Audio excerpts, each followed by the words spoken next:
see this?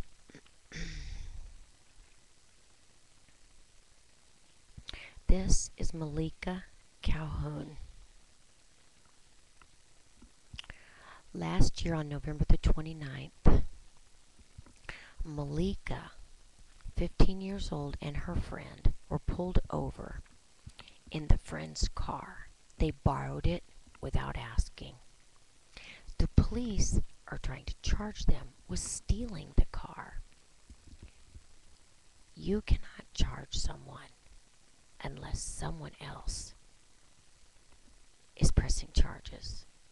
If the parent of the friend does not want to press charges, then our government cannot press charges. This girl, 15 years old, was told to take her shoes off. So she tossed one of them in the air. And even if it hit Deputy Sheen, Deputy Paul Sheen, it's YouTubed. You can look it up. Malika Calhoun. Calhoun.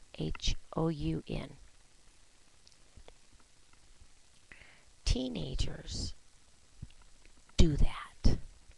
They toss their shoes. They do. If your teenager tosses a shoe, and even if it hits you, do you get to walk up to them and grab them by the hair and slam their face into the wall and then drop them to the ground and punch them in the back of the head? Do you? No. You would go to jail for felony assault, as CPS would get involved and take your child away from you. And then you would have to go through anger management classes. Now, why, I ask,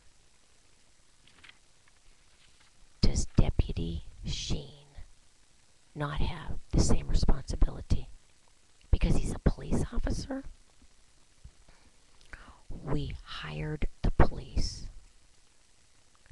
What, to protect us from some girl that tosses her shoe? You can tell she didn't try to hit anybody with her shoe. Even if she did, so what? What about the reporter that threw a shoe at the President of the United States? Did they beat him up? We don't know. They may have taken him down to the jail and beat him up. We haven't heard his story. But I do know this. If this had not been caught on camera, Deputy Sheen would have lied and said he never did it. When I was in Linwood County Jail in California, I was in the mental area because I got tired of the way they were shining lights in our faces and locking us down all day long and only letting us out for 15 minutes for breakfast, 15 minutes for lunch, and 15 minutes for dinner. And 1 hour if we were lucky. Other than that, we were locked in our cells. That's cruel and unusual punishment.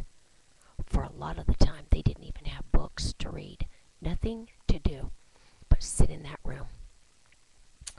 I don't think you understand how horrible that is. Innocent until proven guilty.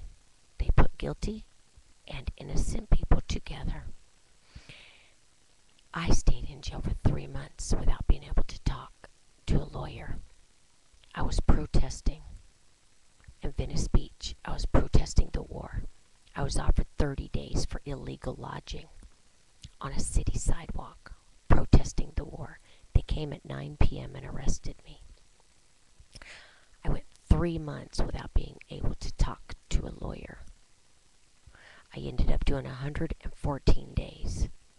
My charge was changed 3 times. I ended up pleading guilty to disorderly conduct because they said I was mentally incompetent and weren't not going to let me out for an entire year. They said if I said anything to the judge, I would be held in jail for an entire year. I was protesting in Long Beach. They falsely charged me and put me in jail. I did 133 days. They offered me 120. If I had taken the original deal when I was protesting the war and they charged me with illegal lodging and offered me 30 days, I would have done 3. But I was innocent and tried to fight my case and go to trial, and they wouldn't dismiss the charges and they wouldn't let me go to trial. They violated my right to a speedy trial. I ended up doing 114 days. All said and done, disorderly conduct was a 90-day sentence, though I was originally charged with illegal lodging, which was also legal to do on a city sidewalk because I contacted City Hall. Then I was protesting in Long Beach. This girl was spraying water all over the grass in Lincoln Park.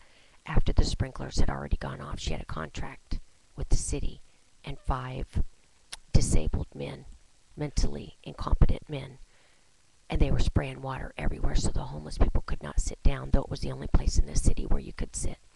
There's a parking structure underneath of Lincoln Park.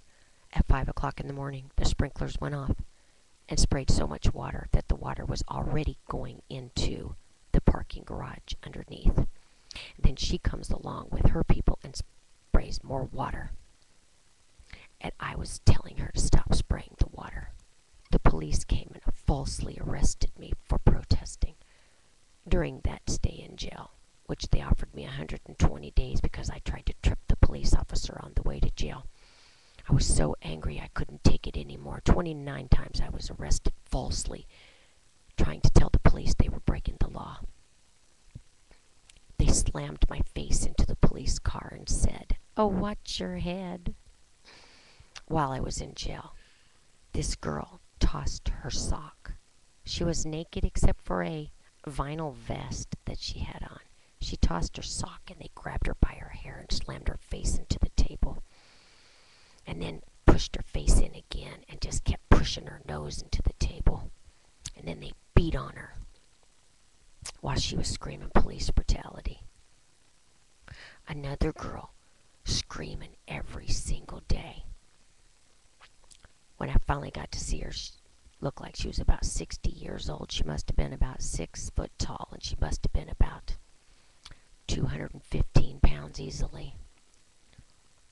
I didn't know who she was, but I could hear her every day yelling, "Mama, Daddy, they got me. They got me locked up. Come and save me." All day, every day, I listened to her.